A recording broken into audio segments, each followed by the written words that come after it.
Okay, this is Andrew. We're going to talk just quickly about what programming languages there are and what programming languages are used for. So basically, there's different applications for programming, and there's different types of people that want to do programming or need to do programming. So obviously, you have like scientists and engineers. They want to solve complex math problems, like, for example, a genome. They want to sequence the genome. They have to have computers that are working for months on problems doing these complex math problems. Electromagnetics often involves working Maxwell's equations, and these can often run for 2 to 3 weeks at a time. I've literally done simulations like that myself.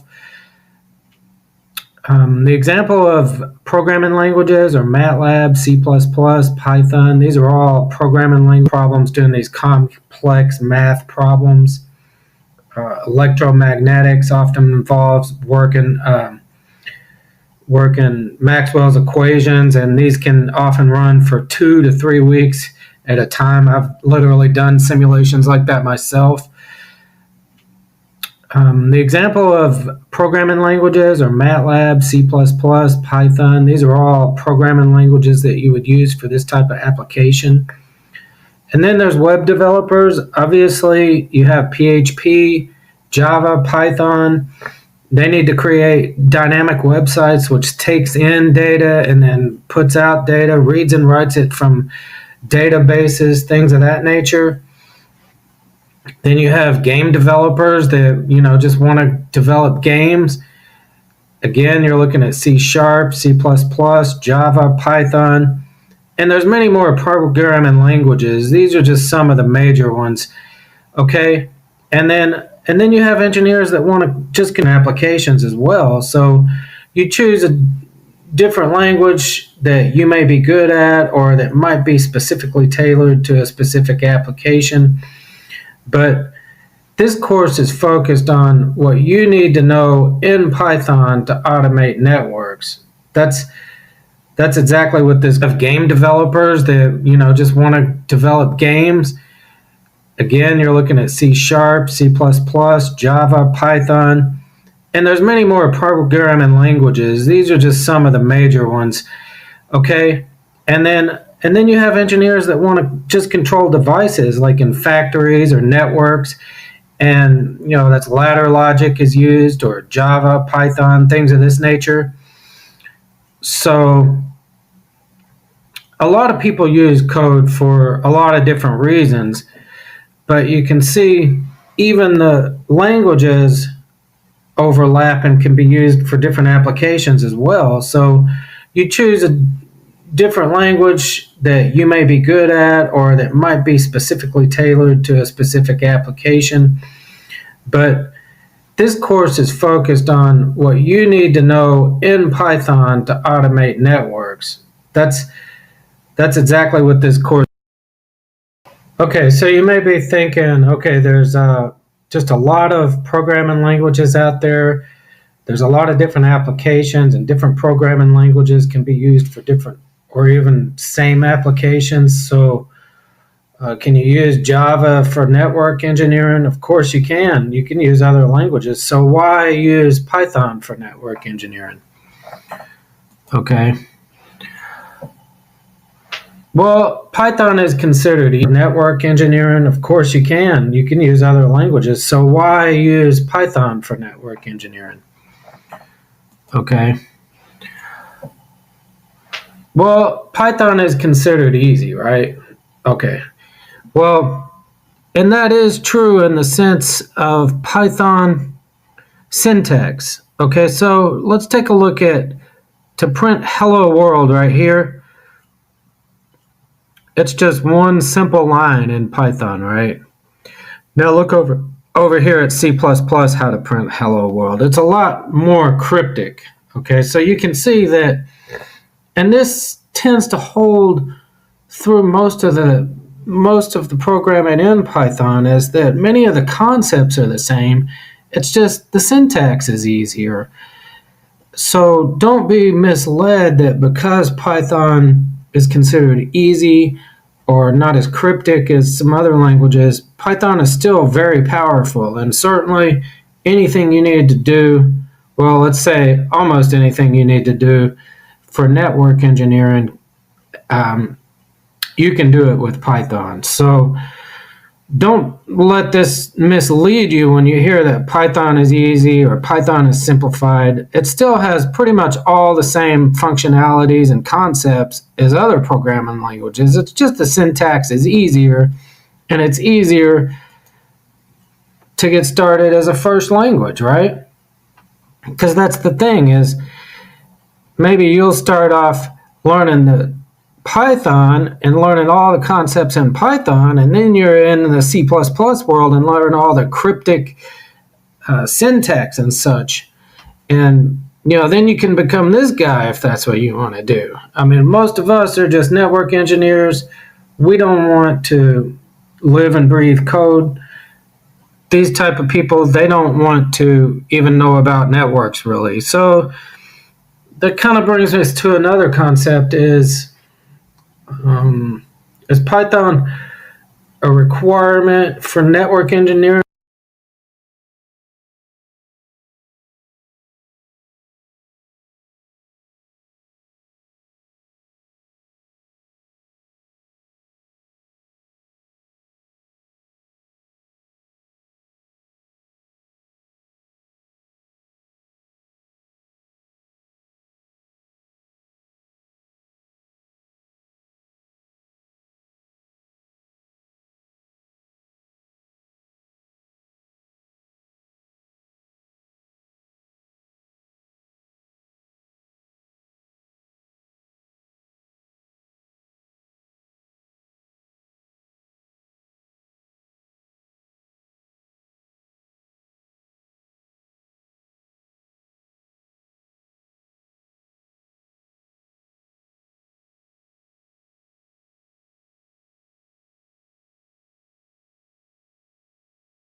Okay, this is Andrew. I'm back. I'm going to give you a brief description on how this course works. Just this is not really the overview. It's just the way it's laid out and how it's going to work. Okay, so the mentality, as you can see if you've watched the other videos, is the mentality of this is Python is a tool for network engineers. It's just a tool in your toolbox, and the way we're going to approach Python videos is the mentality of this is Python is a tool for network engineers. It's just a tool in your toolbox, and the way we're going to approach Python in this course is this is a fundamentals course. So what we're really going to do is simplify Python programming, which is already a simplified language. So, keep calm. Don't panic. You can code Python. If you can learn network engineering, you can learn this, okay?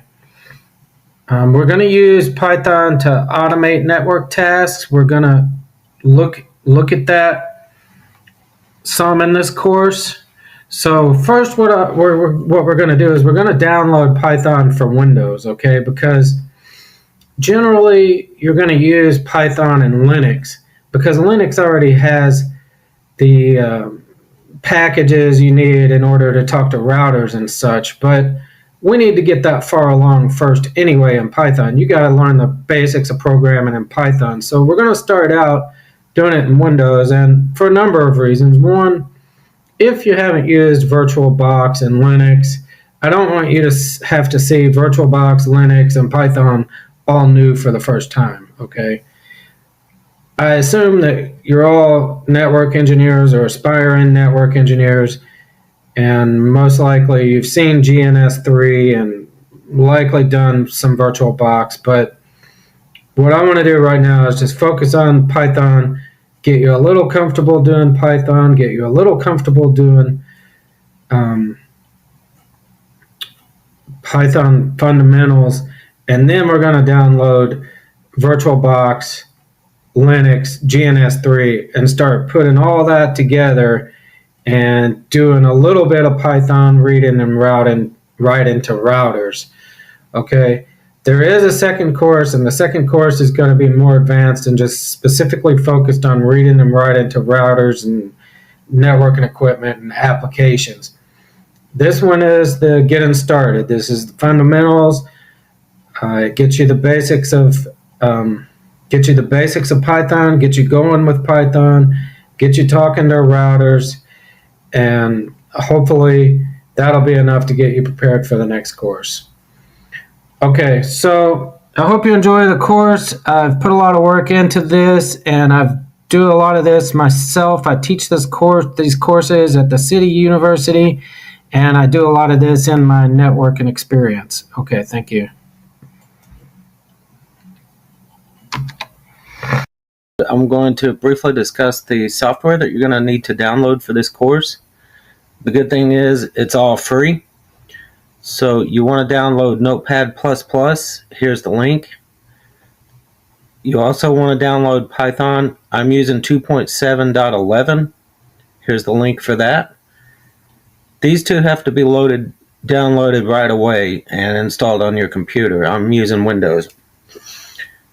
Okay, GNS3, you'll need to download and install that. That's 1.4. You'll need to download and install that. That's 1.4.4 is what I'm using.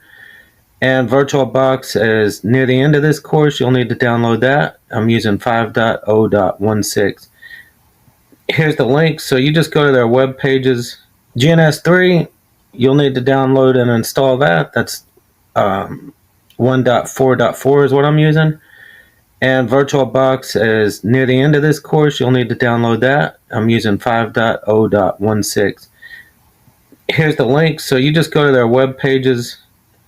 You know, obviously, here's a Notepad 6.9. Let me make sure I have. Right away, you need to install Notepad++ and Python, and then GNS3 and VirtualBox. You can go ahead and do it now, or do it later in the course as it's needed. Okay, so let's come back here. That up there.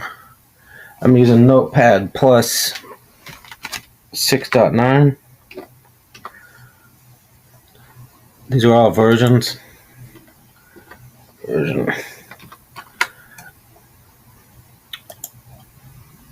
Okay, and then what you want to do is right away you need to install Notepad++ and Python, and then GNS3 and VirtualBox. You can go ahead and do it now, or do it later in the course as it's needed. Okay, so let's come back here. So there's your Notepad++. Just download that. Your Python.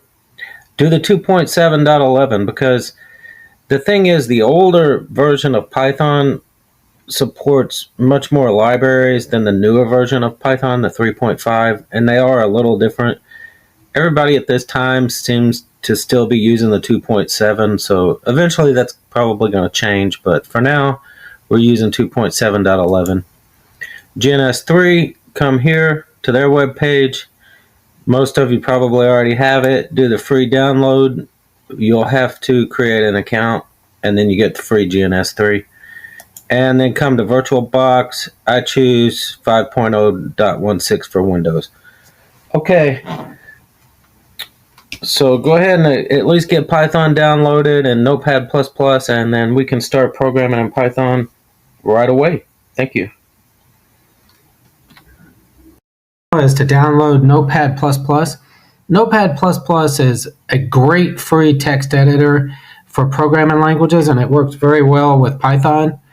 So what you want to do is go to Google, type in Notepad++, and then when you see this page, go ahead and click on the download. And then after that, you'll come to the Notepad++ page, and then just go ahead and click on the green download box. So what I've done is I've actually removed Notepad++ from my machine. So we'll go ahead and I'll step you through the process of how you do this. It's pretty simple, but we'll go ahead and do it anyway. So go ahead and go to Google.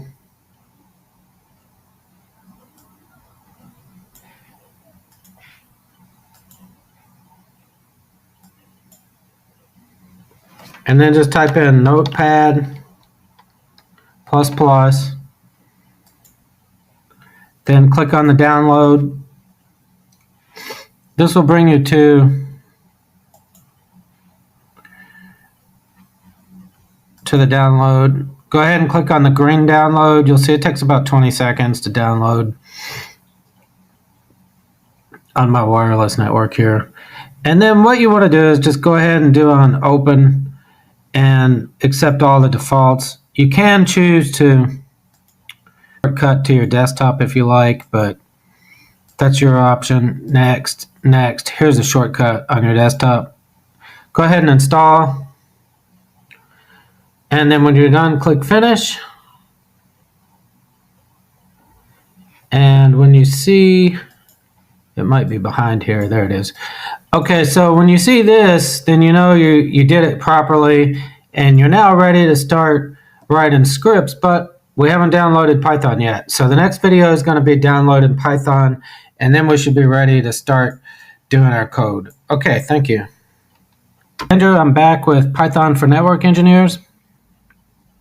So the next thing we're going to do is download Python and prepare to do some code.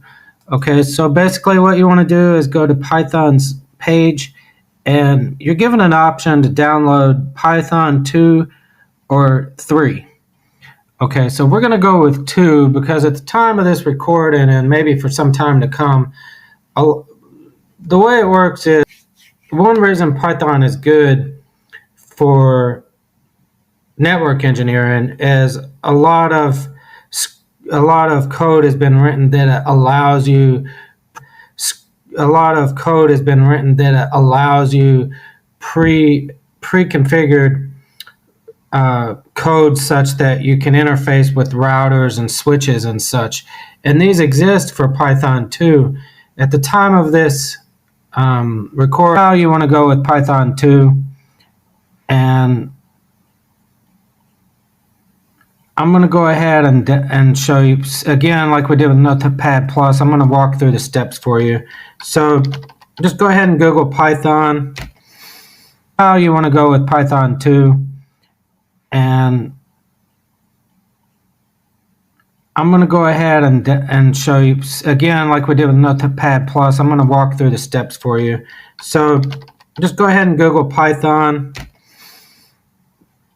Do the download, same thing you did with Notepad++. And then using functions that other people have written to control network and equipment, and that exists in Python 2. So okay, it looks like, so it should take about 20 seconds on my wireless. Next, I tried to remove Python from my machine to do this installation, so you might not see some of these windows. Most of them you should see, though. So this is just going to take several minutes. I guess I'll just let it run so you guys can see if you're doing the same thing or not. We're using functions that other people have written to control network and equipment, and that exists in Python 2. So we don't need every single function of Python and all the capabilities of Python. Getting on to almost January 2016. As of this time, most people tend to use the 2.7 because it's known that these functions that allow you to interface with the routers and such exist. So, okay, so Python should be loaded now. Let's take a look. Let's go ahead and just look in here, see what we have.